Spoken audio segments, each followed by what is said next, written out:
अस्सलामु अलैकुम। University of education Lahore से मैं हूँ डॉक्टर शब्बीर हुसैन। ये प्रोग्राम है एमए उर्दू का। एमए उर्दू का एक लाज़म पर्चा जदीद उर्दू नज़्म, ये वो निसाब है जिसके लिए ऑनलाइन लेक्चर्स का ये सिलसिला, ये तदरीस मेरे ज़िम्मे है। जदीद उर्दू नज़्म के ऑनलाइन लेक्चर्स का ये सिलसिला आज लेक्चर नंबर 34 तक पहुंचता है। हमने इस पेपर में जदीद नज़्म निगारों को और उनकी नज़मों को मुतालिया किया। गुज़श्ता कुछ लेक्चर से हम मुंतखब नज़मों का मुतालिया कर रहे हैं और उस बारे में लोगों की राय, नाक़दीन की राय, सीनियर लोगों की राय और बाद में ख़ुद उस पर गुफ्तगू करके उसकी शरह कर रहे हैं। गुज़श्ता लेक्चर हमारा तारीख़ी शऊर, अलामत निगारी और हकीकी अलामत निगारी से मुतल्लिक़ था। हमने देखा था कि नज़्म की शरह करते हुए किस तरह उसे खोला जाता है और कौन सी ऐसी कुलीदी शरह होती हैं, कौन सी ऐसी वो रास्ते होते हैं जहाँ से शरह करना आसान होता है, जहाँ से आप आसानी से दाखिल हो सकते हैं ताबीर की तरफ, तफ़हीम की तरफ। आज की नज़्म समुंदर का बुलावा है। ये नज़्म मीरा जी की लिखी हुई मारूफ़ नज़्म है जो हमारे सिलेबस में शामिल है। मीरा जी की ये वाहिद नज़्म समुंदर का बुलावा।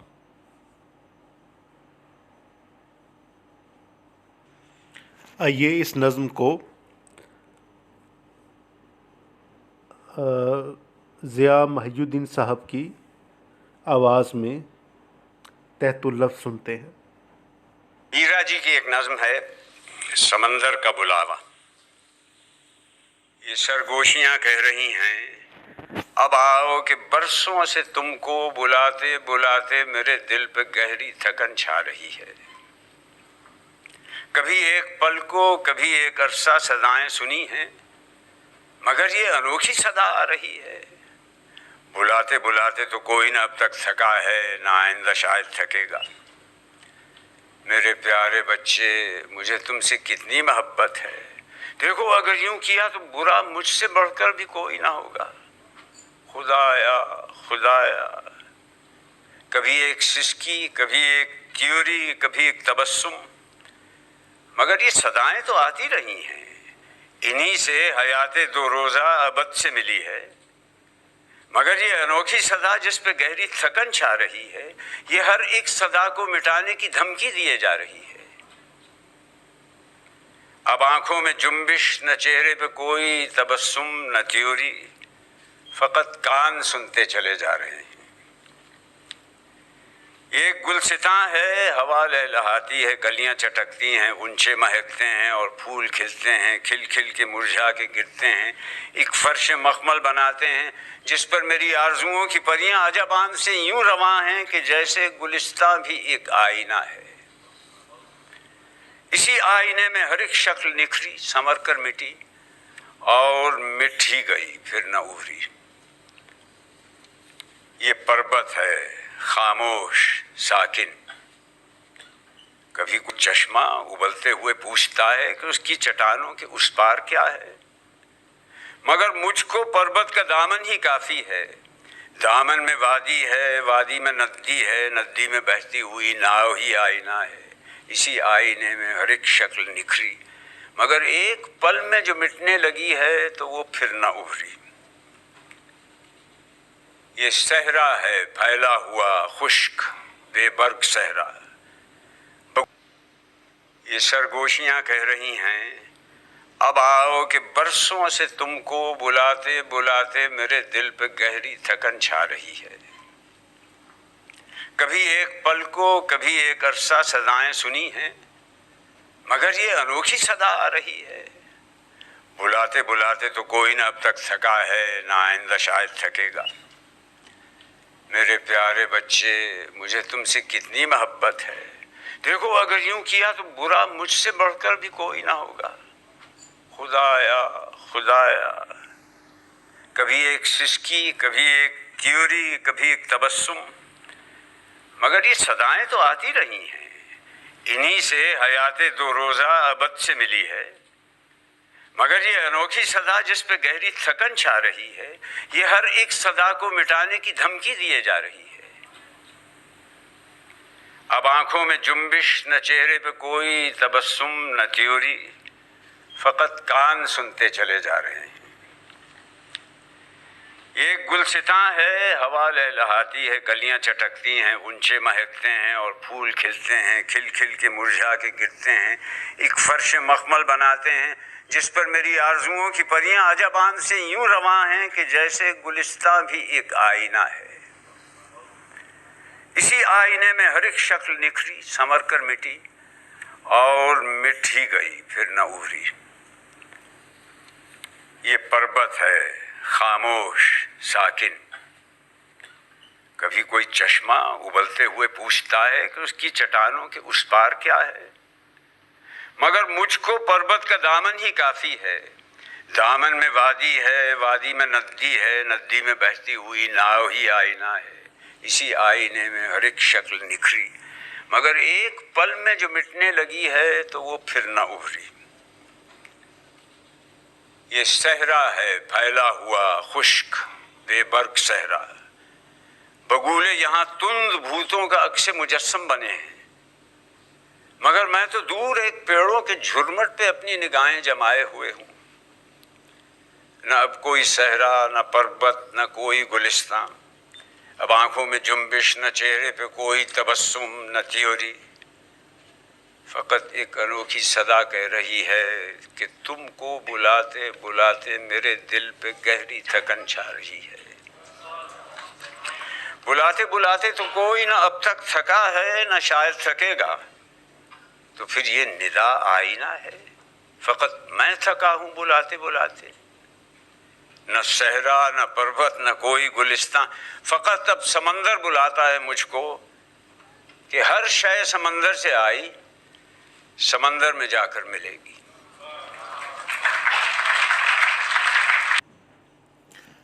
अब आपने ज़िया महिउद्दीन साहब की आवाज़ में तहतुल लफ्ज़ इस नज़्म को सुना।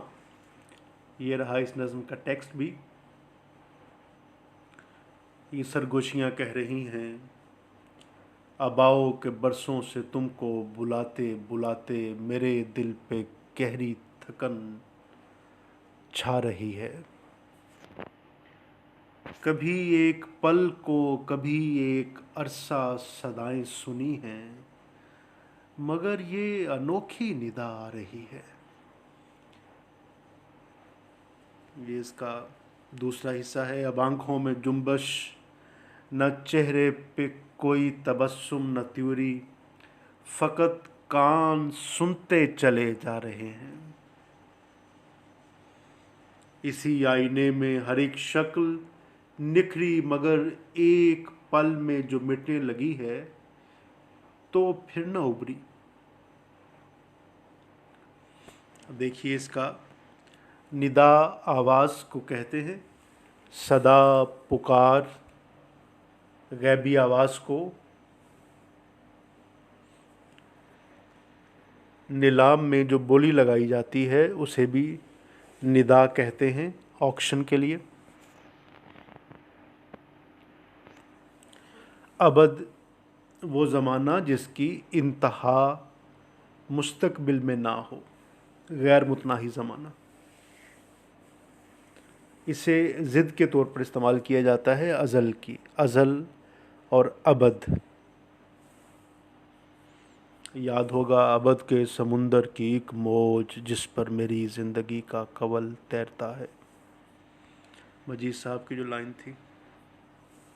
महमल जो है ये नहायत नर्म और मुलायम रुई जैसा रेशमी कपड़ा जो सूती बाने पर तैयार किया जाता है और नौयत के लिहाज से भी उसके रुआं छोटे छोटे होते हैं। नर्म कपड़े को मुलायम को कहते हैं। बर्ग पत्ते को, पत्ती को, सब्ज़े को। अब हम चलते हैं इस नज़म की तफ़हीम की तरफ जो हम खुद करें। तो एक बात वाज़िया है कि मीरा जी ने ख़ारिज का और अपना ताल्लुक़ जो है, ख़ारिज का और दाखिल का ताल्लुक़ बहुत गहरा दिखाया है। मीरा जी के यहाँ हर एक चीज़ को कबूल कर लेने की खुदाई सलाहियत मौजूद है। मीरा जी, जिस तरह हमने कहा कि इनके यहाँ अलामत है, लेकिन ये अलामत और मीरा जी का अपना जो फ़हम है, ये दोनों के दरमियान, यानी अलामत का इब्हाम मीरा जी कोशिश करते हैं कि वाज़िया रहे और उसके बैन बैन कहीं जो है दोनों मौजूद रहते हैं, तख्लीक कार भी और उसकी वो तख्लीक भी। तो ये एक सरगोशी है नफ्सियाती जो मीरा जी के यहाँ एक उलझन हमें नज़र आती है। तो ये आवाज़ें हैं, ये आवाज़ें जो हैं ये पैरानोया भी हो सकती हैं, लेकिन एक तख्लीक कार के यहाँ ये आवाज़ें अलामत के तौर पर इस्तेमाल हो रही हैं कि मुझे अज्जा कैसे बुला रहे हैं या ख़ारिज मुझे कैसे बुलाता है। लेकिन जब ये नज़्म आगे चलती है तो हमें अंदाज़ा होता है कि ये महज़ ख़ारिज नहीं है, बल्कि शायर के अंदरूं की आवाज़ है। दाखिल भी उसका इसमें शामिल है और यूँ ख़ारिज और दाखिल दोनों के इम्तिज़ाज से और दोनों की आपस में सुलह सफ़ाई से ये निज़ाम नज़्म जो है वो कायम हुआ है। तो ये आवाज़ें जो हमें शुरू में नज़र आ रही हैं, ये सरगोशियाँ बुलाते बुलाते जो गहरी थकन आ गई है, एक ऐसी सदा है जो अथॉरिटेटिव सदा है, धमकी देने की सदा, छा जाने की, हॉन्ट करने की सदा। तो एक ऐसी सदा में जो बड़ी इम्पेरेटिव है, वो मजीद हम इसके साथ, मीरा जी के साथ अपने रिश्ते को, समाज के रिश्ते को कायम रखे हुए है और अमल दरामद चाहती है। और ये इसरार है नज़्म का इस बात पर भी कि मुझे कैसे समझा जाए। तो नज़्म को एक कैफ़ियत के तौर पे समझा जाए, एक ऐसी कैफ़ियत जिसमें मुकालमा जारी है और वो मुकालमा दोनों का अलग, ख़ारिज अपने तय बात करता है जबकि दाखिल अपने तय।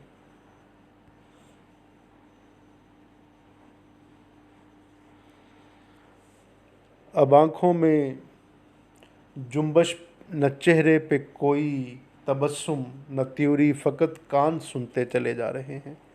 उस आवाज़ के आकिस कम करने का हथियार डाल देना, सिपर डाल देने की जो कैफ़ियत है और उसकी तरफ आखिरकार रजिस्ट ना कर पाना, मज़ाहमत ना कर पाना, उस मुसलसल आवाज़ को जो बुलाई चले जा रही है, ये एक नफ्सियाती जाल है जिसके अंदर एक नफ्सियाती लाशऊर की ताकत है। अगर हम फ्राइड को भी देखते हैं तो लाशऊर की ताकत के आगे, बेपनाह ताकत के आगे समुद्र खुद एक अलामत इस तरह बनती है, लाशऊर की अलामत बनती है, एक लाशऊरी ताकत की अलामत बनती है जिसके आगे हर चीज़ ढेर हो जाती है। तो ऐसी कैफियत में जाके आप नज़्म को देखेंगे तो ये समुंदर का बुलावा कहीं लाशऊर में मौजूद उन मुज़मिर ताकतों का बुलावा है जिसके आगे हर किरदार कहानी का वो बेबस है और उसे पता नहीं कि वो क्या कर रहा है।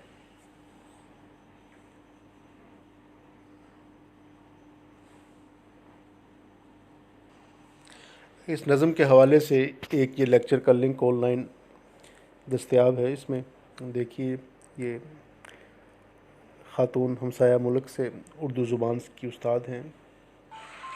आपके मंजूमात के साथ साथ गीत, तनक़ीद, तराजुम और नस्र में भी कदम साजी नज़र आती है। आपकी पहचान जदीद नज़्म निगारों की वजह से ज़्यादा मानी जाती है और जदीद नज़्म की वजह से ही आज हम आपका ज़िक्र यहाँ कर रहे हैं कि जदीद नज़्म अपनी फ़नी वहदत और इख्तिसार की वजह से जानी पहचानी जाती है।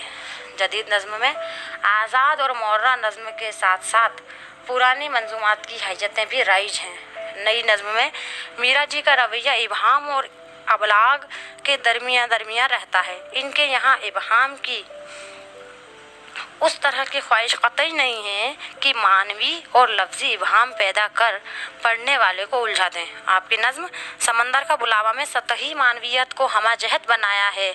आपने इस नज़्म के ज़रिए नज़्म के खारजी हकीकत निगारी नज़्म को खारजी हकीकत निगारी से निकाल कर इंसान के बातिन में उतार दिया है। जहन के अफसरदा गोशों से आशना कराया। आपकी इस नज़्म में ज़मानी और मकानी फासले मिटाने का सबक मिलता है। माजी, हाल और मुस्तकबिल एक दूसरे में इस तरह जम हो जाते हैं, फिर अलग होते हैं, फिर दूर होते नज़र आते हैं। यही कुव्वत तख़य्युला और फ़नी हुनरकारी और चाबुक दस्ती आपकी अलग पहचान दिखाती है। आइए मिसाल के तौर पर हम मीरा जी की नज़्म समंदर का बुलावा पढ़ से आपको रूबरू कराते हैं। ये सरगोशियाँ कह रही हैं अब आओ के बरसों से तुमको बुलाते बुलाते मेरे दिल पर गहरी थकन छा रही है। कभी एक पल को, कभी एक अरसा सदाएं सुनी हैं, मगर ये अनोखी निदा आ रही है। बुलाते बुलाते तो कोई ना अब तक थका होगा, ना आइंदा शायद थकेगा। मेरे प्यारे बच्चे, मुझे तुमसे कितनी मोहब्बत है। देखो अगर यूं किया तो बुरा मुझसे बढ़कर न कोई भी होगा। खुदाया खुदाया। कभी एक सिसकी, कभी एक तबस्सुम, कभी सिर्फ तेवरी, मगर ये सदाएं तो आती रही हैं। इन्हीं से हयात दूर रोज़ा अबद से मिली है, मगर ये अनोखी निदा जिस पे गहरी थकन छा रही है, ये हर एक सदा को मिटाने की धमकी दिए जा रही है। अब आँखों में जुम्बिश, न चेहरे पर कोई तबस्सुम, न तेवरी, फ़कत कान सुनते चले जा रहे हैं। ये एक गुलिस्तां है, हवा लहलहाती है, कलियां चटकती हैं, गुंचे महकते हैं और फूल खिलते हैं, खिल खिल कर मुरझा के गिरते हैं। एक फर्श मखमल बनाते हैं जिस पर मेरी आरज़ुओं की परियां अजब आन से यूं रवां हैं कि जैसे गुलिस्तां ही एक आईना है। इसी आईने से हर एक शक्ल निखरी, संवर कर मिटी और मिट ही गई, फिर न उभरी। ये पर्वत है खामोश साकुन। कभी कोई चश्मा उबलते हुए पूछता है कि उसकी चट्टानों के इस पार क्या है। कभी कोई चश्मा उबलते हुए पूछता है कि उसकी चट्टानों के उस पार क्या है, मगर मुझको पर्वत का दामन ही काफ़ी है। दामन में वादी है, वादी में नदी है, नदी में बहती हुई नाव है और नाव ही आईना है। इसी आईने में हर एक शक्ल निखरी, इसी आईने में हर एक शक्ल निखरी, मगर एक पल में जो मिटने लगी है तो न फिर उभर रही। ये सहरा है फैला हुआ खुश्क बेबर्ग सहरा, ये सहरा है फैला हुआ खुश्क बेबर्ग सहरा। बगुले यहाँ तुंद भूतों का अक्स मुजस्सिम बने हुए हैं, मगर मैं तो दूर एक पेड़ों की झुरमुट पे अपनी निगाहें जमाए हुए हूँ। मैं तो दूर एक पेड़ों के झुरमुट पे अपनी निगाहें जमाए हुए हूँ। न अब कोई सहरा, न पर्वत, न कोई गुलिस्तां, न अब कोई सहरा, न कोई पर्वत, न कोई गुलिस्तां। अब आंखों में जुम्बिश है, न चेहरे पर कोई तबस्सुम, न तेवरी, फ़कत एक अनोखी सदा कह रही है कि तुमको बुलाते बुलाते मेरे दिल पर गहरी थकन छा। बुलाते बुलाते तो कोई ना अब तक थका है, न शायद थकेगा। तो फिर ये निदा आई ना है, फ़कत मैं थका हूँ। आवाज़ को आईना कहना, अपनी आवाज़ में ही अपने आप को पहचानना, ये एक तख्लीक़ कार का भी अमल है। कि वो अपनी तख्लीकी आवाज़ में, अपनी तख्लीक में अपने आप को पहचानता है। मीरा जी की यह नज़्म कई हमा जहती ताबीर को दावत देती है।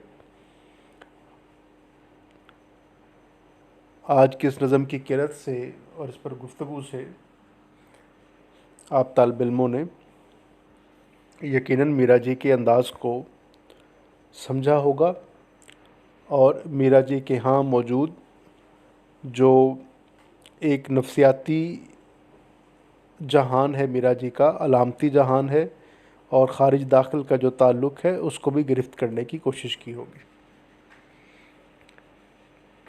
इंशाअल्लाह अगले लेक्चर में गुफ्तगू करते हैं। अल्लाह आपका हामी व नासिर हो। इजाज़त दीजिए। अल्लाह निगहबान।